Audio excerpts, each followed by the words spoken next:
બોડેલીના Orsang bridge પર ઘમખ્વાર અકસ્માત, મોટી હુનારત ટળી. બોડેલી નજીક આવેલા ઓરસંગ બ્રિજ પર આજે એક ગંભીર અકસ્માત સર્જાતો બચી ગયો હતો. મકાઈના રાડા ભરેલા ટ્રેક્ટર અને બેફામ ઝડપે આવતા હાઈવા ટ્રક વચ્ચે જોરદાર ટક્કર થતાં ઘટના સ્થળે અફરાતફરી મચી ગઈ હતી. મળતી માહિતી મુજબ ટ્રેક્ટર બ્રિજ પરથી પસાર થઈ રહ્યું હતું ત્યારે પાછળથી આવેલા હાઈવા ટ્રકે બેદરકારીપૂર્વક ટ્રેક્ટરને ઠોકર મારી હતી. ટક્કર એટલી પ્રચંડ હતી કે ટ્રેક્ટરમાં ભરેલો માલ રસ્તા પર વેરવિખેર થઈ ગયો હતો, જેના કારણે બ્રિજ પર લાંબા સમય સુધી ટ્રાફિક જામ સર્જાયો હતો. ટ્રેક્ટરમાં સવાર અંદાજે 7 જેટલા શ્રમિકો હતા. સદનસીબે ટ્રેક્ટર પુલના પિલર સાથે અથડાઈને અટકી ગયું હતું, જેના કારણે તે ઓરસંગ નદીમાં ખાબકતું બચી ગયું હતું. ઘટનામાં કોઈ જ જાનહાનિ નોંધાઈ નથી અને તમામ લોકો સુરક્ષિત હોવાનું જાણવા મળ્યું છે. નિયમોના ભંગ સામે ઉઠ્યા સવાલો. આ ઘટના બાદ સ્થાનિકોમાં તંત્ર સામે ભારે રોષ જોવા મળી રહ્યો છે.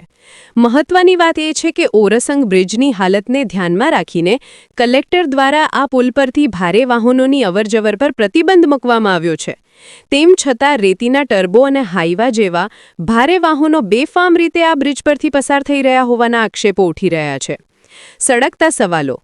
કલેક્ટરના આદેશ છતાં ભારે વાહનો બ્રિજ પર કેવી રીતે દોડી રહ્યા છે?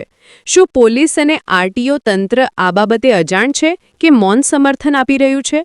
પ્રતિબંધ હોવા છતાં ગેરકાયદે અવરજવર પાછળ કોણ જવાબદાર છે? આ અકસ્માતે ફરી એકવાર તંત્રની કામગીરી પર સવાલો ઊભા કર્યા છે. આજે તો 7 લોકોના જીવ સદનસીબે બચી ગયા, પરંતુ જો આવી જ રીતે નિયમોનો ભંગ ચાલુ રહેશે તો આવનારી મોટી દુર્ઘટના માટે જવાબદારી કોણ લેશે? સ્થાનિક લોકો તંત્ર પાસેથી કડક કાર્યવાહી કરવાની માંગ કરી રહ્યા છે. રિપોર્ટર હબીતુલ્લા મકરાણી, બોડેલી. મારું નામ શૈલેષ વેરસિંહ રાઠવા.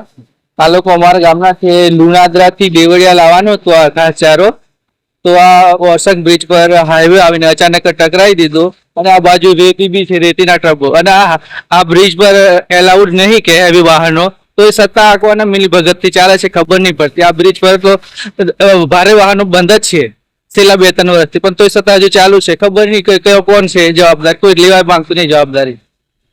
આ ઘટના કેવી રીતે બની? આ ઘટના લુણાદરાથી ઘાસચારો લઈને આવતા હતા અને સામેથી હાઈવે આવ્યો ભારે વાહન, એ ટકરાઈ દીધું. ટક્કર વાગીને પડી ગયું બધું ઘાસચારો પાછળથી. ટ્રેક્ટરમાં કેટલા માણસો બેસેલા? 7 જણ.